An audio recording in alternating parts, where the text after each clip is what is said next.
11 ವರ್ಷಗಳ ಹಿಂದೆ ನಾವು ಒಂದು ದೂರನ್ನು ಕೊಟ್ಟಿದ್ವಿ. ಅದರ ಮೇಲೆ KIDB ಕೇಂದ್ರ ಕಚೇರಿಯಿಂದ 9 ಅಧಿಕಾರಿಗಳ ತಂಡ ಪ್ರಾಥಮಿಕ ತನಿಖೆಯನ್ನು ಮಾಡಿತ್ತು. ಆ ಪ್ರಾಥಮಿಕ ತನಿಖೆಯ ಆಧಾರದ ಮೇಲೆ ವಿದ್ಯಾಗಿರಿ ಪೊಲೀಸ್ ಠಾಣೆಯಲ್ಲಿ ಒಂದು ದೂರು ದಾಖಲಾಗಿತ್ತು. ಈ 20 ಕೋಟಿಗೂ KIDBಯಲ್ಲಿ ಏನು ಡಬಲ್ ಪೇಮೆಂಟ್ ಆಗ್ಯಾವೋ ಅವುಗಳ ಬಗ್ಗೆ ತನಿಖೆ ಆಗಲಿ ಅಂತೇಳಿ ಆ ದೂರು 1 ಕೋಟಿಗೂ ಅಧಿಕ ಅದೇನೋ 20 ಕೋಟಿ ಹಗರಣ ಆಗಿದ್ದರಿಂದ 1 ಕೋಟಿಗೂ ಅಧಿಕ ಏನು ಒಂದು ಫ್ರಾಡ್ ಆದರೆ ಅದನ್ನು ಆಟೋಮೆಟಿಕ್ ಆಗಿ CIDಗೆ ಟ್ರಾನ್ಸ್ಫರ್ ಮಾಡ್ತಾರೆ.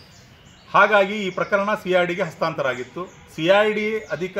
CID ಹಸ್ತಾಂತರ ಆದ ಮೇಲೆ ವಿಚಾರಣಾಧಿಕಾರಿ ಅಗ್ನಿ ಅನ್ನೋರು ಇದನ್ನು 9 ತಿಂಗಳು ಅಧಿಕ ಕಾಲ ಇದನ್ನು ವಿಚಾರಣೆಯನ್ನು ಮಾಡಿ 2 ಹಂತದ ಸುಮಾರು 2000ಕ್ಕೂ ಅಧಿಕ ಪೇಜ್ಗಳ ಚಾರ್ಜ್ ಶೀಟನ್ನು ಕೋರ್ಟ್ಗೆ ಸಲ್ಲಿಸಿದ್ದಾರೆ.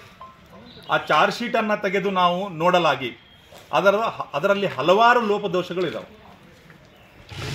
ಅಲ್ಲಿ ಹಿರಿಯ ಅಧಿಕಾರಿಗಳು ಯಾರು ಕೇಂದ್ರ ಕಚೇರಿಯಿಂದ ಈ ಡಬಲ್ ಪೇಮೆಂಟ್ ಮಾಡೋಕ್ಕೆ ಸಹಾಯ ಮಾಡಿದ್ರೋ ಅದರಲ್ಲಿ ಸ್ಪೆಷಲ್ DC ದಯಾನಂದ್ ಭಂಡಾರಿಯವರು ಮತ್ತು ಹಣಕಾಸು ನಿಯಂತ್ರಣಾಧಿಕಾರಿ N ವಾಣಿಯವರು ಮತ್ತು ಆಡಿಟ್ ಆಫೀಸರ್ ಮಂಜುನಾಥ್ ಮುದುಕವಿ ಅನ್ನೋರು ಮುಖ್ಯವಾಗಿ ಇವರನ್ನು ಇಲ್ಲಿ ವಿಚಾರಣೆಗೊಳಪಡಿಸಿ ಅವರನ್ನು ಬಂಧಿಸಬೇಕಿತ್ತು. ಅವರು N ವಾಣಿ ಅನ್ನೋರು ಮತ್ತು ಮುದುಕವಿ ಅನ್ನೋರು ಏನು ಸ್ಟೇಟ್ಮೆಂಟ್ ಐತಿ ಆ ತಪ್ಪು ಸ್ಟೇಟ್ಮೆಂಟ್ಗಳನ್ನು ಅವ್ರು ಕೊಟ್ಟಾಗಿನೂ ಸಹ ವಿಚಾರಣಾಧಿಕಾರಿ ಅವರ ಮೇಲೆ ಯಾವುದೇ ರೀತಿಯ ಕಾನೂನು ಕ್ರಮ ತೆಗೆದುಕೊಳ್ಳುವುದಿಲ್ಲ. ಅದಲ್ಲದೆ ಕೆಲವೊಂದಿಷ್ಟು ಜನ ಈರನಗೌಡ, ಬಸನಗೌಡ, ರವಿ ಕುರ್ಬೆಟ್ ಅನ್ನುವಂಥವ್ರು, ಬಸವರಾಜ್ ಕೋರಿ ಅನ್ನುವಂಥವ್ರು ಇಲ್ಲಿ ಹಲವು ದಾಖಲಾತಿಗಳನ್ನು ತೆಗೆದುಕೊಂಡು ಬರುವಂಥ ಕೆಲಸ ಮಾಡ್ಯಾರ. ಈಗ ಇಲ್ಲಿ ಇವರು ಕೆಲವೊಂದಿಷ್ಟು ಕಡೆ ಡಿ ವೋಚರ್ಗಳಿಗೆ, ಬಾಂಡ್ಗಳಿಗೆ, RTGS ಫಾರ್ಮ್ಗಳಿಗೆ ಮತ್ತು ಬ್ಯಾಂಕ್ಗಳಲ್ಲಿ ನಾಮಿನಿಗಳಾಗ್ಯಾರ. ಇಂಥವೆಲ್ಲ ಇದ್ದಾಗೂ ಕೂಡ ಈ ಹಗರಣದಲ್ಲಿ ಇವರು ಪ್ರಮುಖವಾಗಿ ಭಾಗಿಯಾಗಿದ್ದು ಇಲ್ಲಿ ಇವರು ಹಾಜರುಪಡಿಸಿರುವಂಥ ದಾಖಲಾತಿಗಳಲ್ಲಿ ಕಂಡು ಬಂದರೂ ಸಹ ಇವರನ್ನ ಈ ಪ್ರಕರಣದ ಪಂಚರನ್ನಾಗಿ ಮಾಡಿದ್ದಾರೆ.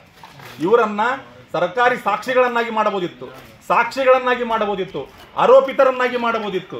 ಆದರೆ ಇವರನ್ನ ಪಂಚರನ್ನಾಗಿ ಮಾಡಿ ಈ ಪ್ರಕರಣದಲ್ಲಿ ಯಾರು ಅರೆಸ್ಟ್ ಆಗ್ಯಾರ ಅವರನ್ನು ಬಚಾವ್ ಮಾಡುವಂಥ ಕೆಲಸ ಇಲ್ಲಿ ಏನು ಅರೆಸ್ಟ್ ಆಗದೆ ಉಳ್ಕೊಂಡಾರ ಇವರ ಹತ್ರ ಏನು ಇವತ್ತು ನಾನು ಹೇಳಿದ ಹಾಗೆ 10 ಕೋಟಿ ರೂಪಾಯಿಗಳದಾವ. ಸುಮಾರು 30 ಕೋಟಿಗೂ ಅಧಿಕ ಹಣದ ಇವರು ಈಗಾಗಲೇ 2022ರಲ್ಲಿ ಇವರು ಆಸ್ತಿಗಳನ್ನು ಖರೀದಿ ಮಾಡ್ಯಾರ. ಈ ಆಸ್ತಿಗಳನ್ನು ಮುಟ್ಟುಗೋಲು ಹಾಕಿಕೊಳ್ಳುವಂಥ ಕೆಲಸ ಮಾಡಿಲ್ಲ. ಇವರನ್ನು ಬಚಾವ್ ಮಾಡಿ ಅವ್ರ ಆಸ್ತಿನೂ ಉಳಿದಿರಬೇಕು, ಇವರು ಬಚಾವ್ ಆಗಿರಬಾರದು, ಈ ಪ್ರಕರಣದಲ್ಲಿ ಭಾಗಿಯಾದಂಥವ್ರು ಯಾರಿಗೂ ಶಿಕ್ಷೆನೂ ಆಗಿರಬಾರದು. ಆ ರೀತಿಯಾದಂಥ ಒಂದು ಚಾರ್ಜ್ ಶೀಟನ್ನು ಇಲ್ಲಿ ಸಲ್ಲಿಸಿದ್ದಾರೆ.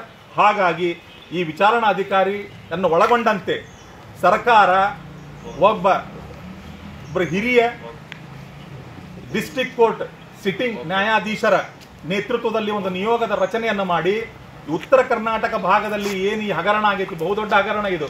ನಾವು ಈ ಹಿಂದೆನೂ ಹೇಳಿದ್ವಿ 84 ಕೋಟಿಯಿಂದ 100 ಕೋಟಿ ರೂಪಾಯಿವರೆಗಿನ ಹಗರಣ ಇದಾಗೈತಿ. ಹಾಗಾಗಿ ಇದರ ಬಗ್ಗೆ ಸರ್ಕಾರ ಸೀರಿಯಸ್ ಆಗಿ ತಗೊಂಡು ಒಂದು ನಿಯೋಗ ರಚನೆಯನ್ನು ಮಾಡಿ ಇದರ ಪ್ರತ್ಯೇಕ ವಿಚಾರಣೆಯನ್ನು ನಡೆಸಿ ತಪ್ಪಿತಸ್ಥ ಅಧಿಕಾರಿಗಳು ಮತ್ತು ಮಧ್ಯವರ್ತಿಗಳು ಎಲ್ಲರಿಗೂ ಶಿಕ್ಷೆಯನ್ನು ಕೊಡಿಸುವಂತ ಕೆಲಸ ಮಾಡಬೇಕು.